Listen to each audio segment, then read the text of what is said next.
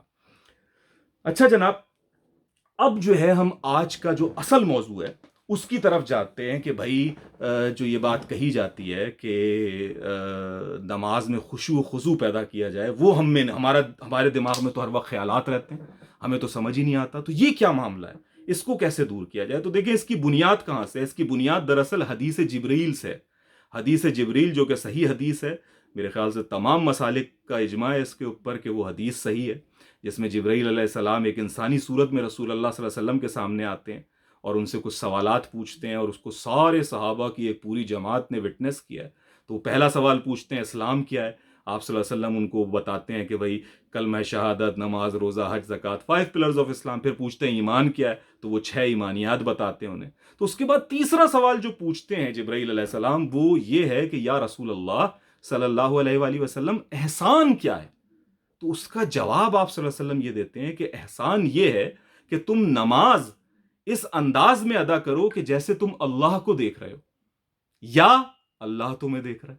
یعنی 2 کنڈیشن بتائی کہ درجہ احسان میں جب آپ عبادت کرتے ہیں تو یہ معاملہ ہوتا ہے جیسے آپ اللہ کو دیکھ رہے ہیں یا اللہ آپ کو دیکھ رہا ہے. تو یعنی یہ بات تو ہمیں پھر سمجھ آ جاتی ہے کہ اللہ ہمیں دیکھ رہا ہے. ٹھیک ہے، یہ لیول ہمیں سمجھ آ جاتا ہے. لیکن ہم اللہ کو دیکھ رہے ہیں، اس پر جو ہے بڑا آرگیومنٹ ہوتا ہے. لوگ کہتے ہیں بھائی آپ اللہ کو تو دیکھ ہی نہیں سکتے، اللہ کی تو کوئی مثل ہی نہیں ہے، جو قرآن مجید میں بھی بات لکھی ہوئی ہے، تو آپ اللہ کو کیسے دیکھ سکتے ہیں؟ اور اس کے اوپر لوگ بحث کرتے ہیں. لیکن بعض کہتے ہیں کہ بھائی جیسے آپ پینٹنگ کو دیکھتے ہیں اور آپ پینٹر کو بھی دیکھنے لگتے ہیں، اس کے ساتھ آپ بلڈنگ کو دیکھتے ہیں اور اس کے آرکیٹیکٹ کو سوچنے لگتے ہیں، اسی طریقے سے آپ اللہ کی آیات جب پڑھ رہے ہوتے ہیں، اللہ کی عظمتوں پہ جب غور کر رہے ہوتے ہیں، تو بیسیکلی آپ اللہ کو دیکھ رہے ہوتے ہیں. تو ایک زاویہ یہ ہے. لیکن ایک اور دلچسپ زاویہ یہ ہے کہ میری ملاقات ایک نوجوان لڑکے سے ہوئی جو اگین ایک اور میری جاب تھی، اس میں وہ کام کیا کرتا تھا. اور ماشاءاللہ بہت ہی، یعنی ایک ہوتا ہے نا پرنور چہرہ لڑکے کا، ینگسٹر، وہ پرسکون انتہائی. اور میں نے یہ دیکھا کہ بھائی اس کی عبادت میں بہت زیادہ خشوع و خضوع ہے، یعنی آنسو گر رہے ہیں، ایک الگ ہی اس کا وجد نا. تو میں نے اس سے بات کی، گفتگو کی کہ یار یہ کیسے کیفیت ہے. اس نے بتایا کہ بھائی کئی سال پہلے جب وہ اعتکاف میں بیٹھا، اس کے بعد سے اسے یہ کیفیت حاصل ہوئی ہے کہ وہ جب نماز ادا کرتا ہے تو اسے ایسا لگتا ہے جیسے وہ اللہ کو دیکھ رہا ہے. میں نے کہا یار تم شاید یہ کہنا چاہ رہے ہو کہ تمہیں ایسا لگتا ہے جیسے اللہ تمہیں دیکھ رہے ہیں. کہہ رہے نہیں، مجھے ایسا لگتا ہے جیسے میں اللہ کو دیکھ رہا ہوں. میں نے کہا یار یہ کیسے ممکن ہے، یہ تو ممکن ہی نہیں ہے. کہنے لگے نہیں عظیم بھائی، میں جب پڑھتا ہوں تو میری آنکھیں جھک جاتی ہیں، اینڈ آئی نو کہ اللہ تعالیٰ یہاں ہیں، میں دیکھ رہے ہیں وہ مجھے اس میں، لیکن میں اپنی آنکھیں نہیں اٹھا پاتا. لیکن آئی کین سی، جیسے آپ آنکھوں کو نیچے جھکا کر دیکھتے ہیں اس جلال کو، تو وہ ایک جلال ہے جو مجھے نظر آ رہا ہوتا ہے. یعنی یہ اس کی کیفیت تھی، اور یہ کہتے ہوئے بھی وہ شیور کر رہا تھا اس چیز میں. تو یعنی یہ کیفیت ہے جو اللہ کے کچھ بندوں کو حاصل ہو جاتی ہے. اب اس کے اوپر آپ کوئی علمی مکالمہ کریں کہ نہیں ہے تو اس کی ذہنی وہ ہے فلاں، تو بھیا آپ کی مرضی ہے، لیکن یہ ایسا لوگوں کے ساتھ ہے معاملہ جو بیان کرتے ہیں. تو بہرحال درجہ احسان کے بارے میں رسول اللہ صلی اللہ علیہ وسلم نے حدیث جبریل میں یہ بتایا کہ احسان یہ ہے کہ نماز تم ایسے ادا کرو جیسے اللہ کو دیکھ رہے ہو، یا کم از کم اللہ تمہیں دیکھ رہا ہے. تو یہ درجہ احسان کیسے حاصل ہوگا، دیٹ از دا کوسچن. ٹھیک ہے، احسان جو ہے وہ صرف نماز کے ساتھ مخصوص نہیں ہے. احسان کو اگر آپ ٹرانسلیٹ کریں گے نا انگریزی میں، تو یہ ہے ورڈ ایکسلنس. کسی بھی کام کو ایکسلنس کے ساتھ کرنا، اس کی بہترین طریقے سے ادا کرنا، اسے آپ احسان کہتے ہیں. یعنی ایک آدمی کو 100 روپے کی ضرورت ہے، آپ نے اسے 100 روپے دے دیے، ٹھیک ہے، تو یہ ایک اچھا کام ہے. لیکن آپ نے اسے 100 روپے کے ساتھ 20 روپے اور دیے کہ یار یہ تم ٹیکسی کا بھی جو ہے نا کرایہ رکھ لو، یا جو ہے نا بس کا بھی جو ہے نا تم کرایہ رکھ لو، اور تم نے کھانا کھایا، تھوڑا سا کھانا بھی میرے ساتھ کھا کے جاؤ. ٹھیک ہے، تو اب جو آپ نے یہ کام کیا، آپ نے اس کی ضرورت سے زیادہ کیا، اور اس انداز میں کیا کہ اسے برا بھی نہیں لگے، ایک بہترین انداز میں اس نیکی کو پرفارم کیا، تو اسے کہتے ہیں کہ یار یہ نیکی احسان کے ساتھ ادا کی گئی ہے. تو کسی بھی عمل کو اس کی ایکسلنس کے ساتھ انجام دینے کو آپ احسان کہتے ہیں. ٹھیک ہے، نماز میں جب آپ ایکسلنس حاصل کرتے ہیں تو ان 2 کیفیات میں سے ایک کیفیات آپ پر طاری ہو سکتی ہیں یا ہونی چاہیے جو بات بیان کی جاتی ہے. تو یہ ہے وہ درجہ احسان جہاں سے تمام خشوع و خضوع کا معاملہ ایمینیٹ ہوتا ہے، اس پہ گفتگو ہوتی ہے. اور ہمارے علماء بھی گفتگو کرتے ہیں، صوفیہ بھی گفتگو کرتے ہیں، صحابہ، تابعین، تبع تابعین، سب میں آپ کو یہ گفتگو ہوتی ہوئی نظر آتی ہے. اور آج اسی حوالے سے میں آپ سے کوئی 9 نکات ایسے بیان کرنے جا رہا ہوں کہ اگر ان 9 نکات کو آپ ایڈاپٹ کرنے کی کوشش کریں گے تو انشاءاللہ العزیز آپ کی نماز کے خشوع و خضوع میں بہتری ضرور آ جائے گی. یعنی میں یہ تو نہیں کہہ سکتا کہ آپ بالکل پیک پہ پہنچ جائیں گے، لیکن یہ کہ جو نماز آج ہے وہ کل سے جو ہے نا، یعنی کل کی نماز آپ کی آج سے بہت بہتر ہو جائے گی. تو یہ کیفیت آپ کو ان 9 چیزوں سے حاصل ہوگی انشاءاللہ العزیز. اس کو ہم آج بیان کریں گے. لیکن قبل اس کے کہ ہم ان 9 چیزوں پہ جائیں، ایک چیز میں آپ کو اور بھی بتا دوں کہ ایک قرآن مجید کی آیت بھی ہے کہ نماز برائی اور فحاشی سے روکتی ہے. اس کا مفہوم کہ نماز جو ہے، بے شک نماز برائی اور فحاشی سے روکتی ہے. تو کئی لوگ یہ سوال بھی کرتے ہیں کہ بھائی فلاں آدمی تو برائیاں کرتا ہے، فحاشی کرتا ہے، اور وہ نماز بھی ادا کر رہا ہوتا ہے، ٹھیک ہے، تو ہمیں تو نہیں لگتا کہ وہ روکتی ہے. تو یہ دراصل مغالطہ ہے. آپ جب یہ پڑھتے ہیں کہ روکتی ہے تو آپ یہ سمجھتے ہیں شاید گن پوائنٹ پہ روکتی ہے. ایسا نہیں ہے. یعنی یہ نماز ایک طریقے کا ریمائنڈر ہے. نماز کے لیے لفظ ذکر استعمال ہوا ہے قرآن مجید میں، جس کا مطلب ہی ریمائنڈر ہے. ریمائنڈر کہتے ہیں کسی ایسی چیز کی یاد دہانی جو آپ کو پہلے سے معلوم تھی لیکن آپ بھول گئے تھے، تو آپ کو یاد دیں، آپ کہتے ہیں ریمائنڈر لگا لو. تو نماز ذکر ہے، آپ کو ریمائنڈ کراتی ہے. تو اس حوالے سے وہ آپ کو برائی سے روکتی ہے. جب آپ اللہ کو بار بار یاد کر رہے ہوتے ہیں، اپنے ساتھ اپنا رشتہ جوڑ رہے ہوتے ہیں اللہ تعالیٰ سے 5 وقت، تو آپ اس برائی سے دور ہٹنے کی کوشش کرتے ہیں، کیونکہ آپ کے اندر ایک جذبہ ملامت پیدا ہوتا ہے. بالکل ایسے ہی جیسے ضمیر کی آواز ہوتی ہے. جب کوئی انسان برائی کرتا ہے اور باضمیر انسان ہو تو اس کا ضمیر اسے جو ہے نا آرام سے بیٹھنے نہیں دیتا. اگر وہ زندہ ضمیر انسان ہے تو اس کا ضمیر اسے کوستا رہتا ہے جب تک وہ اس برائی کو ترک نہ کر دے. یعنی وہ برائی کر بھی رہا ہوتا ہے تو اس کا ضمیر اسے کچوکے لگاتا ہے کہ یہ تم نے غلط کیا، یہ تم نے زیادتی کی، ٹھیک ہے. اور اگر کسی شخص کا ضمیر کچوکے نہیں لگاتا، نہیں کچھ کہتا، تو ہم اسے کہتے ہیں کہ یار یہ تو ضمیر اس کا مردہ ہو گیا، مردہ ضمیر انسان ہے. ایسا ہی ہے نا. اور مردہ ضمیر انسان کو کبھی بھی توفیق نہیں ہوتی برائی سے تائب ہونے کی. جس کا ضمیر زندہ ہے اسی کو یہ توفیق حاصل ہو سکتی ہے کہ بھائی وہ کسی وقت میں برائی کو چھوڑ دے، ضمیر کی آواز پر لبیک کہے. تو بالکل اسی طریقے سے جیسے ضمیر ایک آواز لگاتا ہے، اس میں ایک ایڈیشنل فیکٹر نماز ادا کرتی ہے کہ نماز بھی برائیوں سے اور فحاشی سے آپ کو روکتی ہے. جب آپ کھڑے ہوتے ہیں، آپ باوضو رہنا، آپ پاکیزہ رہنے کی کوشش کرتے ہیں، آپ اللہ کے سامنے حاضر ہونے کی کوشش کرتے ہیں، تو ایسے میں آپ کو بار بار ایک ریمائنڈر ہوتا ہے کہ بھیا بد نظری مت کرو، کسی کا حق نہیں مارو، ٹھیک ہے، تکبر اختیار نہ کرو، جب تم سر اپنا زمین پر رکھتے ہو تمہیں اللہ کے سامنے جو ہے نا سجدہ ریز ہونا ہے وغیرہ. تو یہ جو ہے برائیوں سے اور فحاشی سے روکنے والی ہے. تو یہ ایک ایڈیشنل بات ہو گئی. تو اب ہم ان 9 نکات پر بات کرتے ہیں جو خشوع و خضوع کے لیے اہم ہے. اس میں سے 4 وہ ہیں جو نماز سے پہلے کرنے ہیں آپ نے، اور 5 وہ ہیں جو نماز کے دوران کرنے ہیں، ٹھیک ہے. تو وہ کون سے ہیں؟ سب سے پہلی چیز جو آپ نے کرنی ہے وہ کیا ہے؟ تو جناب سب سے پہلی چیز دراصل جائزہ لینا ہے آپ نے کہ آپ کو اس وقت کوئی بشری تقاضا تو محسوس نہیں ہو رہا. کیا مطلب؟ یعنی کہیں ایسا تو نہیں ہے کہ آپ کو ٹوائلٹ جانا ہے، آپ کو رفع حاجت کے لیے جانا ہے. ایسے بہت سے لوگ ہیں کہ جنہیں رفع حاجت کے لیے جانا ہوتا ہے لیکن وہ کہتے ہیں یار وضو ٹوٹ جائے گی تو جلدی سے پہلے نماز ادا کر لو. اب جو ہل رہے ہیں، رفع حاجت ہو رہی ہے لیکن اسی میں نماز پڑھ رہے ہیں، ٹھیک ہے. تو یہ نماز کسی کام کی نہیں ہے. اس کے بارے میں شاید حدیث میں آیا ہے کہ ایسی نمازیں ان کے منہ پر دے ماری جائیں گی، ٹھیک ہے. تو یہ نماز کہ آپ کا سارا دماغ یہ لگا ہوا ہے کہ اس کے بعد جلدی سے میں بھاگوں اور رفع حاجت سے جو ہے نا وہ نکل آؤں، ٹھیک ہے. تو یہ بالکل غلط ہے. تو آپ کو پہلے جا کر رفع حاجت سے فارغ ہونا ہے، پھر آ کر وضو کے ساتھ نماز آپ نے پھر ادا کرنی ہے. اسی طریقے سے آپ کو شدید بھوک لگ رہی ہے، کھانے کا وقت ہے، تو پہلے کھانا کھائیے. یعنی یہ حدیث میں آیا ہے باقاعدہ، پہلے کھانا کھاؤ اور اس کے بعد آ کر نماز ادا کرو. یا کوئی بھی بشری تقاضا ایسا کہ جس کی وجہ سے آپ کی نماز میں توجہ ٹوٹنے کا امکان ہے، تو آپ پہلے وہ کام ادا کریں گے، اس کے بعد نماز کی تیاری کریں گے. تو this is the first thing which you need to bear, ٹھیک ہے. تو 9 میں سے ایک چیز ہو گئی. دوسری چیز کیا ہے جناب؟ وہ ہے وضو. وضو نہایت اہم ہے لیکن ہم اسے وہ اہمیت دینے کو تیار نہیں ہوتے. ہم سمجھتے ہیں شاید وضو صرف نماز کے سے پہلے کرنے کا نام ہے، بس ایک چیز ہے جو ہم نے کرنی ہے. حالانکہ وضو اپنے آپ میں ایک عبادت ہے. یعنی وضو کے بعد آپ نماز نہ بھی پڑھیں، صرف وضو کریں تو وضو پڑھنے کا اپنا ثواب ہے، کیونکہ یہ ایک عبادت ہے. تو اس کو آپ نے بڑی خوبصورتی کے ساتھ ادا کرنا ہے. اس کے باقاعدہ اذکار بھی ہیں جو آپ پڑھ سکتے ہیں ابتدا میں اور آخر میں. لیکن جب آپ وضو کر رہے ہو تو حدیث میں اس کا پورا بیان آیا ہے کہ آپ پوری کانشیسنس، پورے شعور کے ساتھ کریں کہ جب میں ہاتھ دھو رہا ہوں تو اس ہاتھ سے جو بھی گناہ ہوئے ہیں وہ دھل رہے ہیں. جب میں کلی کر رہا ہوں تو میری زبان سے بھی جو گناہ ہوئے ہیں وہ دھل رہے ہیں. کسی کی غیبت کی، چغلی کی، کوئی گالی نکل گئی، ٹھیک ہے، وہ سارے دھل رہے ہیں.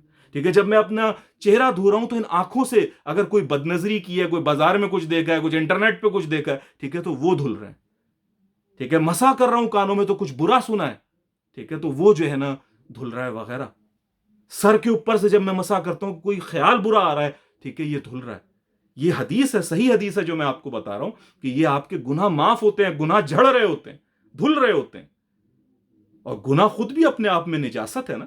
یعنی آپ دیکھیں اگر آپ کے ہاتھ پہ کوئی نجاست لگ جائے، کوئی گوبر، کوئی اور گندی چیز لگ جائے، تو آپ اس کو اچھے سے دھوئیں گے نا. ایسے تھوڑی کہ جلدی جلدی 3 دفعہ آپ نے تیزی سے کر لیا، نہیں، آپ اسے آرام سے دھوئیں گے، صاف کریں گے کہ یار کہیں گندگی نہ لگے. اسی طریقے سے اپنے ہاتھوں کو یہ دھوتے ہوئے سوچیں کہ یار یہ میرے گناہ دھل رہے ہیں. تمام اس کے ارکان ادا کرتے ہوئے سوچیں تو وضو اپنے آپ میں ایک بڑا زبردست عمل بن جائے گا آپ کے لیے تیاری کا. تو یہ ہے وہ دوسری چیز ان 9 میں سے. اب آتے ہیں ہم تیسری اس کے بارے میں، اور وہ یہ ہے کہ تیاری کیجئے نماز کی. یعنی وضو تو آپ نے کر لی، لیکن آپ جب کسی سے ملاقات کرتے ہیں تو تیاری کرتے ہیں نا. یعنی اپنے آپ کو کم از کم کپڑے درست کرتے ہیں، سب کچھ اپنا ٹھیک کرتے ہیں. میں جانتا ہوں کہ آپ نے 5 وقت جو ہے وہ ادا کرنا ہے، تو یہ تو نہیں ہو سکتا کہ میں ہمیشہ کہوں کہ ایسی تیاری کریں جیسے آپ کائنات کے بادشاہ کے سامنے تیاری کر رہے ہیں. یقیناً تیاری ہونی تو ویسی ہی چاہیے، لیکن یہ ہمارے لیے شاید ممکن نہ ہو. لیکن کم از کم اتنا اہتمام تو کریں کہ ہم پریزنٹیبل لگیں. یعنی اگر کوئی مجبوری لاحق نہیں ہے تو صرف اس پر اکتفا نہ کر لیں کہ یار سطر تو کور ہو رہا ہے. تو لوگوں کو آپ دیکھیں سطر بس کور ہو رہا ہے، بس اس پر نماز پڑھ رہے ہیں. ٹھیک ہے، عجیب عجیب ٹیڑھے بھینگے کپڑے پہنے کھڑے ہیں. ٹھیک ہے، وہ چنٹیں پڑی ہیں، برے حال ہوا ہوا ہے، بس یوں پڑھ رہے ہیں اس کے اندر. تو یہ بالکل ٹھیک بات نہیں ہے. اہتمام کریں، خوشبو لگائیے. مثال کے طور پر رسول اللہ صلی اللہ علیہ وسلم کو عطر بہت پسند تھا، آپ کو معلوم ہے. آپ صلی اللہ علیہ وسلم نے کہا کہ اگر کوئی عطر کا تمہیں تحفہ دے تو اس سے انکار نہ کرو. ٹھیک ہے، باقیوں پہ آپ انکار کر سکتے ہیں، بات کر سکتے ہیں، عطر کو قبول کر لو.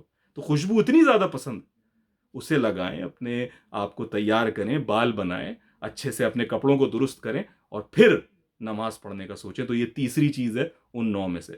چوتھی چیز ہے نیت. نیت نیت نیت یہ بہت اہم ہے. ٹھیک ہے، یعنی انما الاعمال بالنیات. ٹھیک ہے، اعمال کا دار و مدار نیتوں پر ہے. ٹھیک ہے، یعنی اگر نیت درست ہے تو پھر عمل درست ہے. تو نیت پر تو ہمیں فوکس کرنا ہے، لیکن ہمارا حال کیا ہے، ہم نیت کرتے ہی کوئی نہیں. یعنی کچھ فقہا کے مطابق تو یہ ہے کہ آپ نے دل میں نیت کر لی تو کافی ہے، لیکن دل میں بھی سوچنا تو ہے نا کہ بھائی میں ایک عمل کرنے جا رہا ہوں.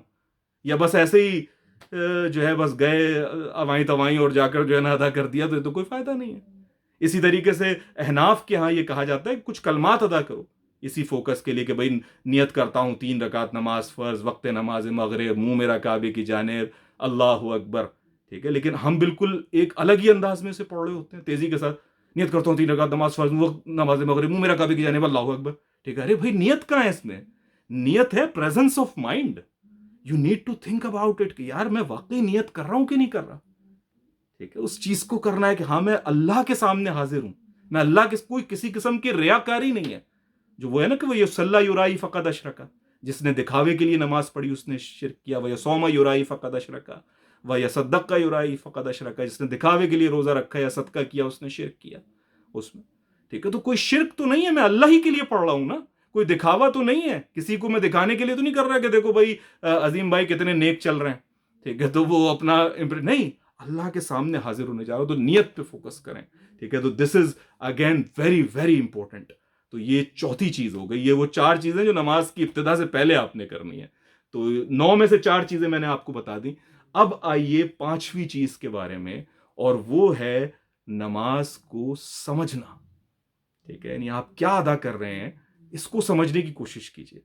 یعنی یہ اتنا مشکل کام نہیں ہے، اور تھوڑے سے ابتدا کیجیے. پوری نماز کو رٹنے کی ضرورت نہیں ہے. آپ چھوٹے کلمات، مثال کے طور پہ اللہ اکبر، اسی سے شروع کیا. اللہ سب سے بڑا ہے، یا اللہ ہر چیز سے بڑا ہے، اس پر ہی غور کیجیے. تو جس دفعہ بھی آپ اللہ اکبر کہیں تو سوچیں کہ اللہ بڑا ہے. کس سے بڑا ہے؟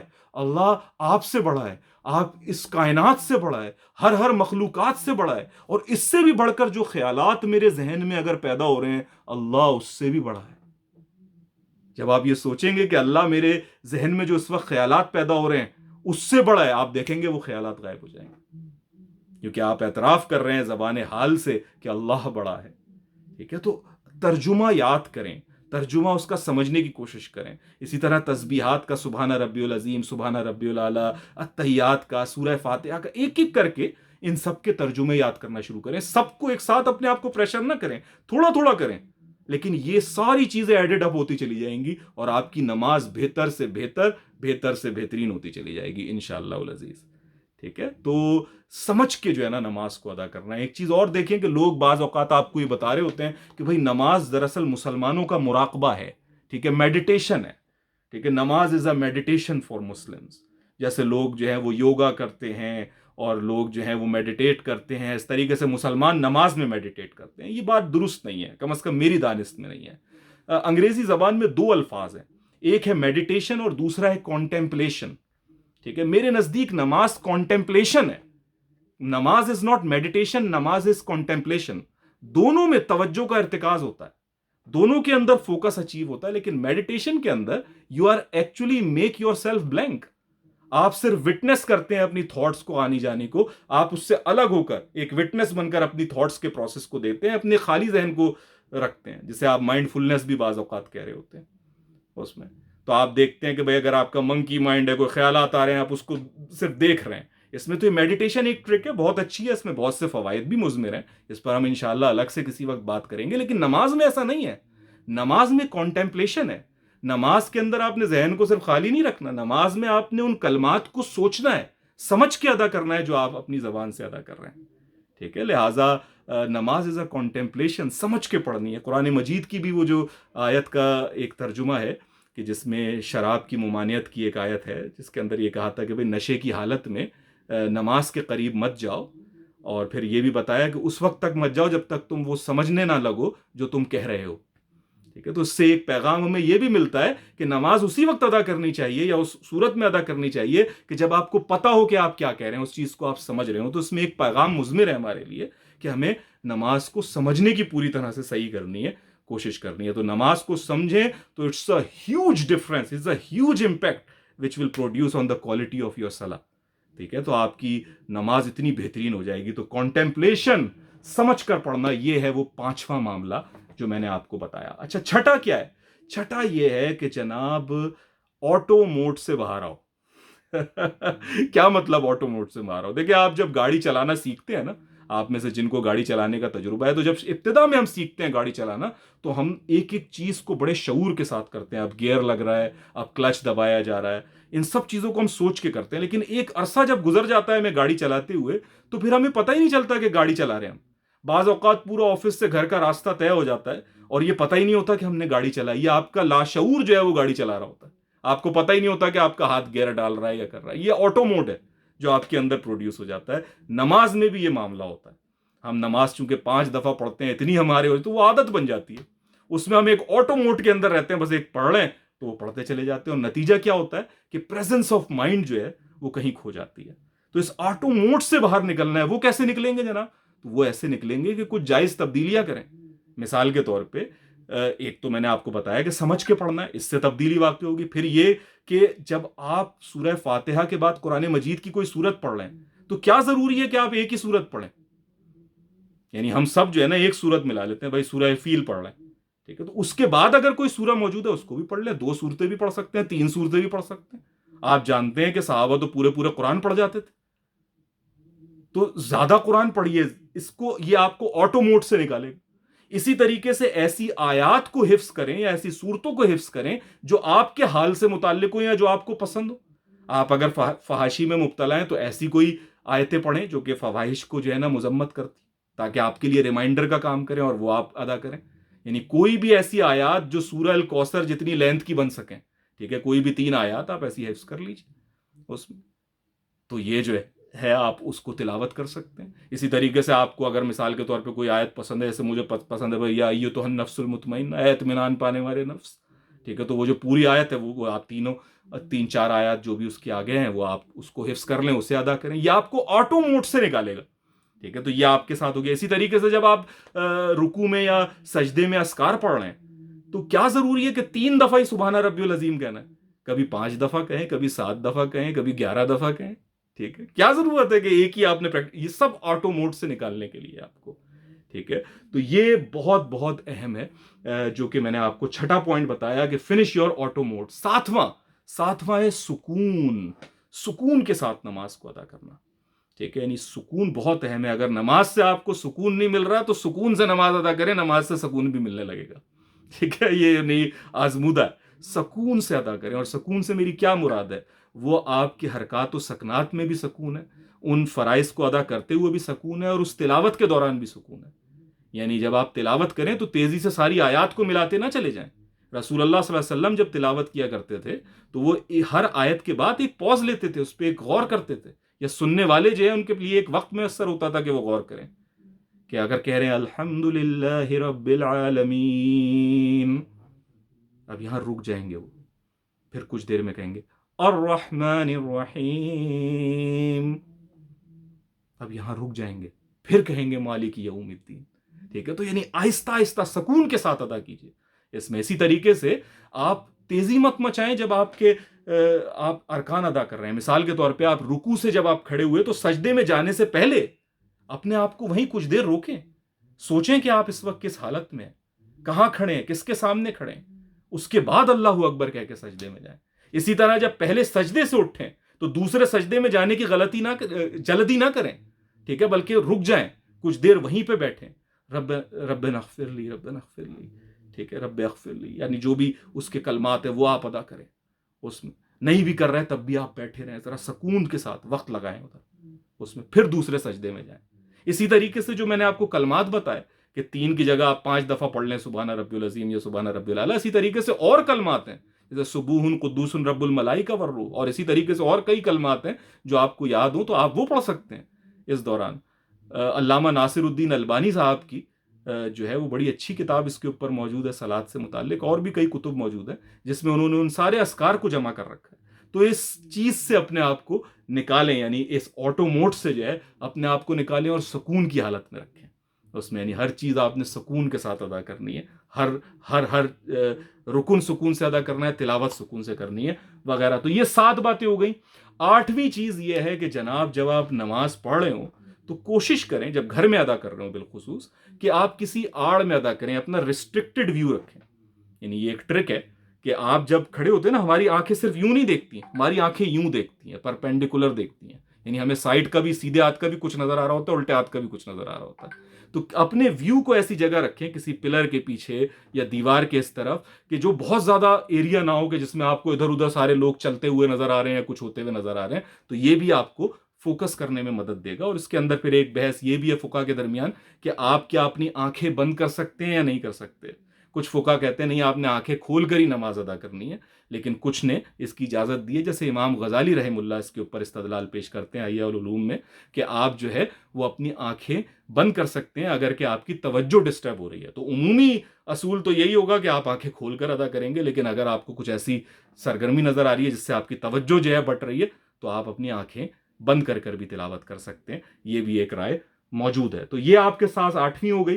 اور 9ویں چیز یہ ہے کہ جناب اس سب کے باوجود بھی اگر خیالات آ رہے ہیں، ٹھیک ہے، کہ آپ کو بزنس کے خیال آ رہے ہیں اور فلاں کے خیال آ رہے ہیں، دماغے کے خیال آ رہے ہیں، بلکہ گناہوں کے خیال آ رہے ہیں، تو کیا کیا جائے.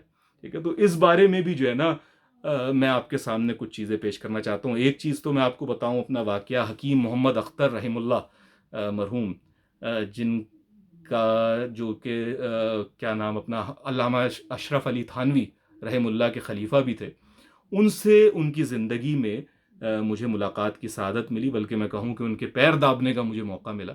تو میں ان کے پاس پہنچا، ان کی خانقاہ میں، ان کے پاس ان سے کچھ چیزیں بھی سنی، بیٹھے اس میں. تو وہ بڑی ایک مزیدار بات کہتے ہیں. وہ یہ کہتے ہیں کہ بری شراب کب چھوٹتی ہے.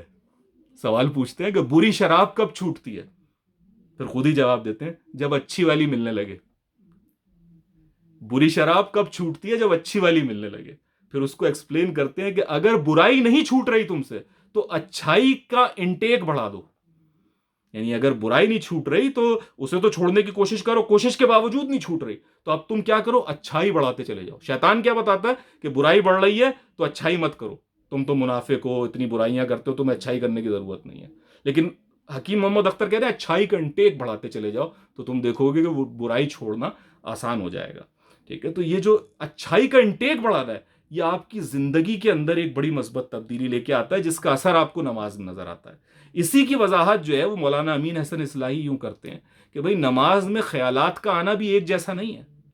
یعنی ایک خیالات کا آنا وہ ہے جو گناہوں پہ مشتمل ہے، ایک خیالات کا آنا ہے جو دین سے متعلق ہے، اللہ سے متعلق ہے، اللہ کی معرفت سے متعلق ہے، یا اللہ کی کتاب کی تفسیر سے متعلق ہے. یہ بھی تو خیالات ہیں نا، وہ بھی خیالات آ رہے ہیں، لیکن یہ خیالات ان خیالات سے ہزار کروڑوں کروڑوں درجے اچھے ہیں جو کہ کسی معصیت کے خیال ہوتے ہیں یا وہ ہوتے ہیں. تو اس کو یوں کہتے ہیں کہ جی محبوب کی گلی میں بھٹکنا جو ہے وہ عام بھٹکنے سے بہت بہتر ہے.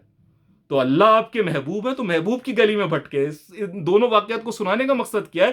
یہ کہ جب آپ اپنی زندگی کو نیکیوں کے ساتھ بھریں گے، نیک لوگوں میں اٹھے بیٹھیں گے، ایک اچھی محفل جو ہے نا وہ کریں گے، تو نماز کے دوران اول تو خیالات کم آئیں گے، جو میں نے آپ کو تمام طریقے بھی بتائے، اور جو آئیں گے بھی تو وہ نیک خیالات ہوں گے، اچھے خیالات ہوں گے جو اپنے آپ میں بعض اوقات مندوب ہوتے ہیں، بہترین ہوتے ہیں اس میں. تو یہ جو ہے وہ نواں نقطہ ہے جو میں نے آپ کے سامنے رکھا، اور اس کے ساتھ ہی آج ہم انشاءاللہ اپنی ویڈیو کا اختتام کریں گے. معذرت بھائی، بڑی تفصیلی ویڈیو ہو گئی. ایک مختصر سی بات آخر میں، اور وہ یہ کہ دو چیزیں ایسی ہیں کہ اگر وہ آپ کے پاس ہوں تو یہ سمجھیے کہ نماز میں خشوع و خضوع پکا آپ کا ہے. اور وہ یہ ہے کہ پہلی چیز ہے حضوری کا احساس، کہ آپ اس احساس کے ساتھ ہوں کہ میں اللہ کے سامنے حاضر ہوں، یہ حضوری کا احساس قائم رہے. اور دوسری چیز ہے ارتکاز، کانسنٹریشن، کہ آپ کانسنٹریٹ کر پائیں کہ آپ کیا پڑھ رہے ہیں، کس طریقے سے کر رہے ہیں. یہ وہ دو چیزیں جو آپ کو اٹین کرنی ہے ان تمام 9 نکات سے جو میں نے آپ کو بتائے ہیں. اور یہ حاصل ہو گئی تو خشوع و خضوع انشاءاللہ لازمی 100% آپ کو حاصل ہو جائے گا انشاءاللہ. انشاءاللہ العزیز اسی کے ساتھ مجھے اجازت دیجیے. اگلی ویڈیو تک کے لیے السلام علیکم.